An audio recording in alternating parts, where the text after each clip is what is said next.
Hello YouTube, this is Sal Barajas and this is a trigger job video on the SP101. This one I'm calling the essential trigger job for the SP101. It goes more in depth and if this is as far as you want to go on doing the a trigger job on your gun, you'll be very pleased with the results. Go ahead and watch the first video. Actually, you're going to want to watch the first video if you haven't already. It's called Super Simple Trigger Job, which just focuses on the mainspring. And first I was thinking of doing the whole process of the mainspring and the middle spring with this one, but I decided it's actually better. You go back to that first video, the Super Simple Trigger Job for the SP101. And now we're going to go into the return trigger spring and what the other videos haven't told you and what you're going to want to know. So here's what you need. You need your, Wolf trigger spring set. Now I've already put in a 9 pounder in this one. For those who just watched the video who may have put in the 10 pounder and just left it at that, you may want to go back to the video and switch out springs for the 9 pounder. You're gonna find it's easier to do it the second time because you've went to a less tension. You're going to less tension of a spring, so it makes it a lot easier. Now what you are gonna need is you're gonna need a screwdriver, kind of like this, little narrow one. You're probably gonna want one a little longer. You do not want it any shorter than this. I promise you that. And you're gonna need. You won't need your paper towels anymore like you did in the first one for that, unless you're going to re-swap out the springs again. So for that, watch the first video mentioned earlier. This is a little tool bit you're going to want to use. This is a 1/4-inch drill bit. Once again, a 1/4-inch drill bit. You will not need the drill. All you're going to do is manipulate this by hand, and I'm going to explain why when we get to that. So here's what we want to do. We want to get to the return. It's the return springs, which are these little guys that we're going to swap out. So for the disassembly again, we unscrew it. And of course, to get, I'll try to go as detailed as I can on this,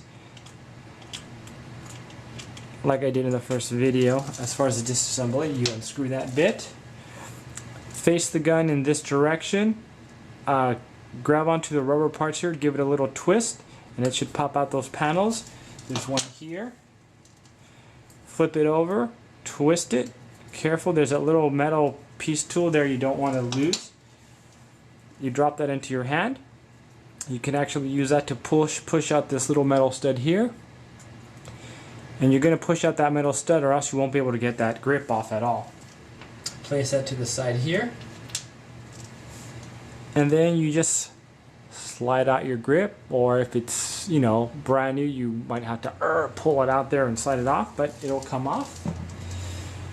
Now what you're going to do is you're going to remove this spring part, and I guess once again for all the details of this particular spring job, just watch that first video. What you do is you pull the trigger like this. If you have a spur, you can pull back on that too, but this will work for any gun, any of those guns. You stick this little piece in that hole, release the trigger in there, and now you can just wiggle it out and it comes right out. Remember the orientation of how that was. Oops, let me do that for you again. So I'll do it from this angle here.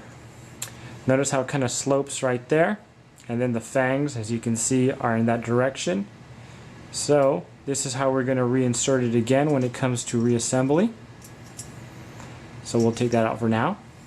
And then that goes over here. I'm not going to go over the spring switch on that one. Like I said, that's on that first video. But that's ready to go. You leave it in that position like so.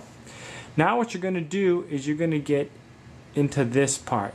Now you're going to first remove the hammer right here. And to get to that, you have, it depends. Each gun is different when it's new. it may be stiff or it may be easy to pull out. If it's not easy to pull off, you just get under there a bit and it'll just pop out like so, and then you pull it out. But if for some reason that's not coming out, you can try a flat hit here and kind of give it a little leverage under. But if that's still not working, what you want to do is you want to get to this little bump right here. You want to get like a little tissue. I guess you'd use the tissue again. Kind of make sure you're on that dot. Tap it, tap it, tap it until it comes loose. Don't slam it, just give it a tap and then it'll knock it loose. One of my guns had that problem when I first got it. You may or may not have experienced that issue. But here we are. You just pull that little plug out there. There we are. Now we're going to take out the hammer. And to take out the hammer easily, you're going to just give it a little pull like this, and then kind of wiggle it out a bit. You know, play with the tension. Let me do it this way. There, and it comes right out. So there's your hammer. So you want to group this little guy here with the hammer. And now what you're going to do is you're going to remove this particular part. Now what I do recommend that you use before you get into this is you're going to want to use 2 band-aids. You're going to use one on this part of the finger here and wrap one right apart on this finger here. Otherwise you may get cut. This is more obvious when you're doing the real detailed job of it. That's because like the edge of the frame when you take it off is razor sharp. I didn't know until I was bleeding that I was getting cut. So keep that in mind. Now here's what you're going to do. There's 2 holes right here. This is the hole you're going to focus on. And you're going to take that little screwdriver and you're going to stick it in that hole, and you're going to make contact with this piece of metal here. It is actually a plunger. Some of you may have difficulty with it because for some reason it'll seem to be very stiff. It's really it's a little metal plunger with a spring in it, so it's not like you're pushing like a fixed piece of metal. It's a spring-loaded action. Now the direction you want to go is, if you come here, is you want to go in and then make contact with it, push in and down. So let's see if I can get that on camera here, what's going on. Let's see. Now some people like to pull down on this a bit, so I'll just kind of brace it there, but for the camera it'll be a little strange here. So I'm going to actually do it upwards. That way, because I can just get a better leverage here on camera. I make contact with that. I kind of push in with the, and then it'll be in an up action. So it'll be, give me an action. There it is. There it is. And it'll separate like that. Now, before I go any further, whatever you do, do not pull on that trigger. We're going to try to make this as simple as possible. It's in the more detailed gun trigger job deal where we're going to get into that. But to make it easy for you, don't pull that trigger because you got little springs in there you don't want to lose. So now that we're here, I'm going to go kind of completely push that out. And now I'm going to put the gun out, this gun here to the side. And try not to mess with any of this. Alright? Because that's what's going to kind of scare you off and get all complicated. We don't need to deal with this. Other videos go real into it, but you don't need to at this point. So we're going to try to make this simple. Now, a good tool to have. Some people use a little punch. I'm going to use this paper clip. Sometimes some are a little stiffer than others. So this is where you're going to cut yourself on this edge here if you're not careful. I may cut myself during the making of this video, but it's all for you people. Now there's a little post you're going to push out. Now before you can do that out, you're going to want to push down on the spring, as you can see. Now when you have your first spring on there, it's going to be a lot stiffer. I believe you're going to be dealing with the 12-pound spring. Here's what I do so I don't have to worry about that tension issue at all. I push it against a hard surface like this, but make sure you don't pull the trigger or anything else. It's just I'm on the side of the metal. I push it in, and then I kind of push that bit out, As you can see, it's already popped out like so. And then this comes out. So let's kind of do that. I'm going to rewind what just happened.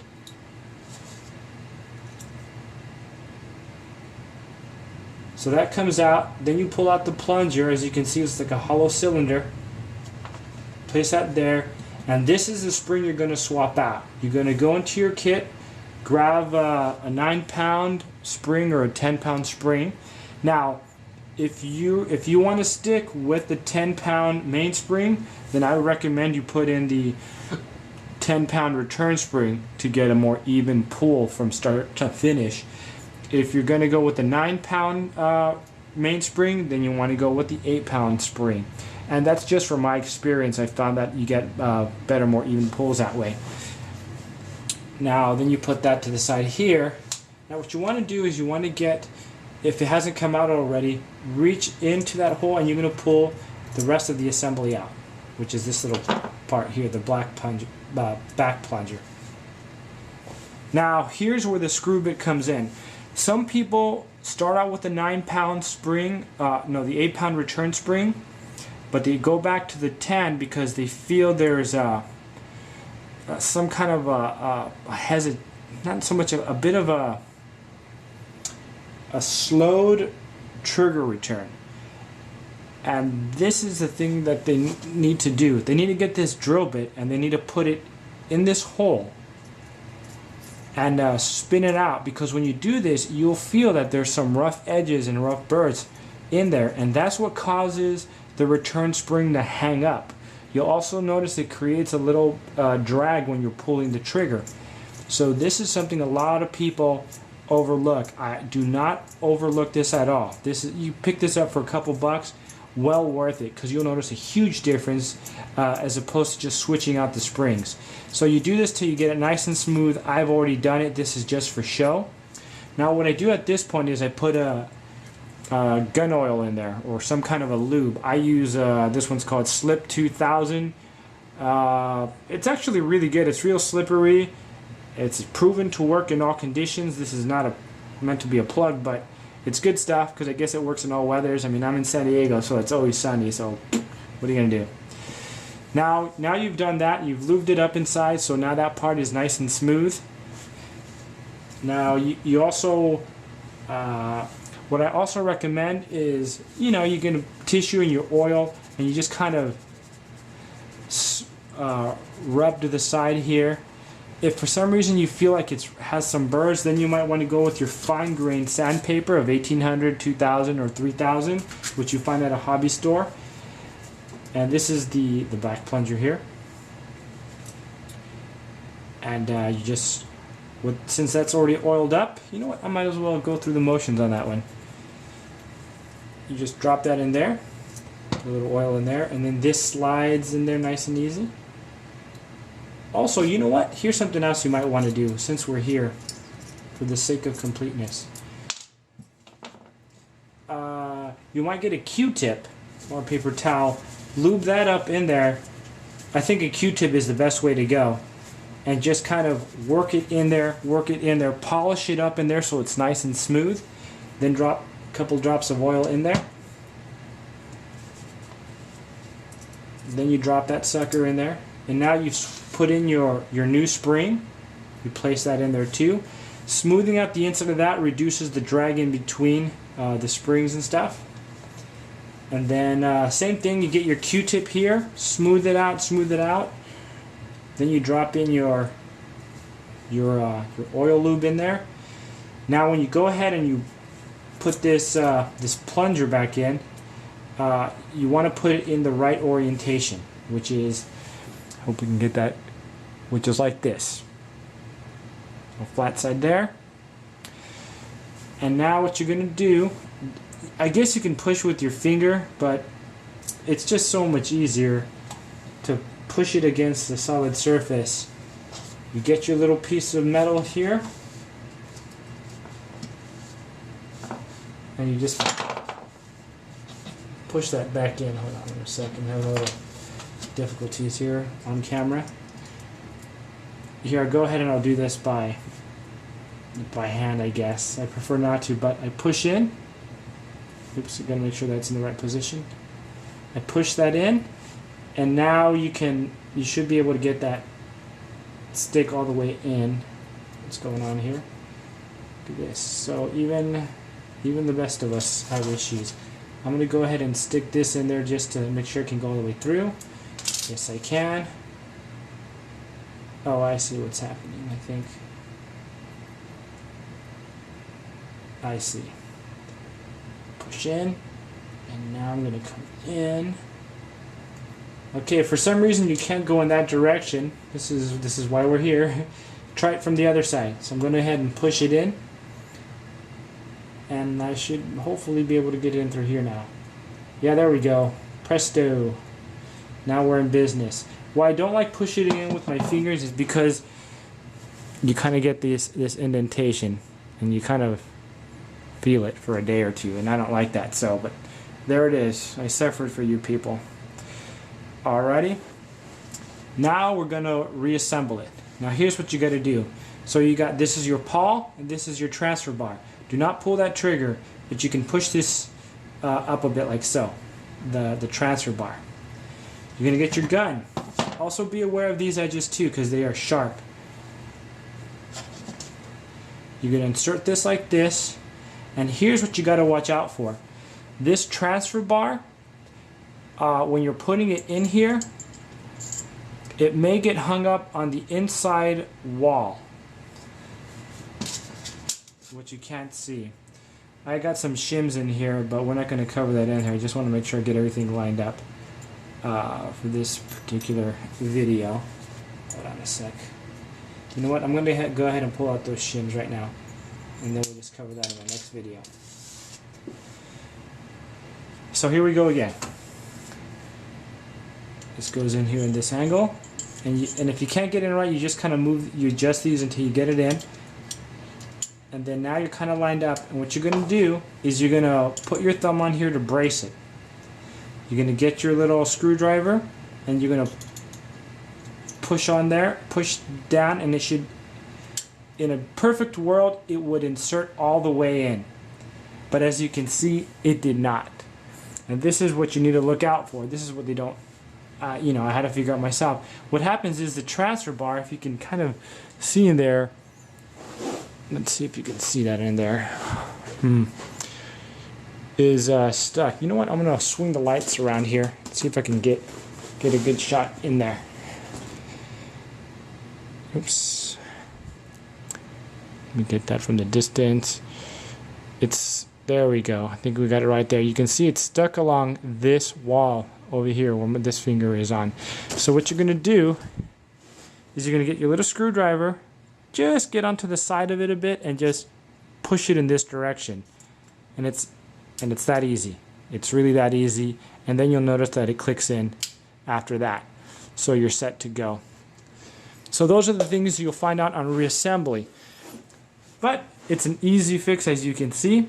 I showed you the problems that you might face when you're putting it back together. Now you know how to deal with it. It's not so scary. Now we're going to reassemble the mainspring here. As you can see, this is the direction I'm going to put it in. It slopes this way. The fangs are over here. I place that. Oh wait, sorry, I went ahead of myself. We want to put in the hammer. Now that one's easy to do. You just make sure it's in the right direction. Different hammers look different, of course, from if you're using a different model of SP101 or the spurs stick out. On the 22, it has a different look. It's more like engraved or whatever you want to call it, but you just stick that in there like so, and you just kind of line it up. Now you want to kind of get that hole open. Hope you can see that okay in there. And then what you do is you get this little bit and you'll stick it in that little hole right there, and you kind of line it up. Now if for some reason it's difficult for you to push it all the way through, what you need to do is you need to pull on that trigger just a bit, and it will help you line up that hole until you're all the way in. So now the hammer is there. Now we come to the trigger, the main trigger spring. You get that trigger spring, you place it up in there. Just drop it in there. Now all you have to do now, I'll do it from this side, is pull the hammer all the way down until it exposes that little post, and you can actually just slip it out or it falls out and you're ready to go. Remember, if you put this in the wrong way, it either will not go all the way in or it won't let you pull the trigger if it's in the wrong way. So go figure, you know. It's kind of like if you mess up, you're gonna know you messed up. It's not gonna really damage. You're not gonna do anything that's gonna damage it. You just have to put in the right orientation. So now that we've done that part, once again we just slide on your grip. Then we get the little post here, and you just make sure the hole is lined up. You put it in there, just like yay. Put that on there. Make sure you put your tool back into its rightful place. Slip that on there. Get your screwdriver. Screw that bad boy in.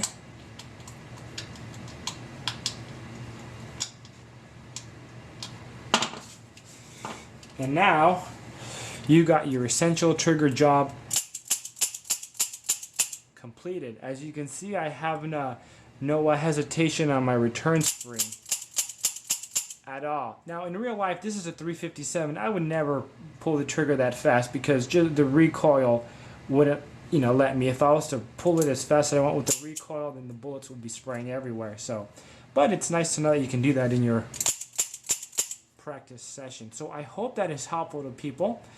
The next video that I'll be putting out is called the detailed trigger job, which we'll talk about, we'll go into further detail about trigger shims, kind of smoothing out some of the action, and it gets more in depth of the little parts of your gun, little springs. And it's also good to watch if for some reason you had a little accident in this particular video, you accidentally pulled the trigger, it kind of came apart, little springs came out. And so I'll show you how to, you know, where those springs and parts belong and how to get it going. So, all right, thanks a lot for your time. This is Sal Barajas, signing out.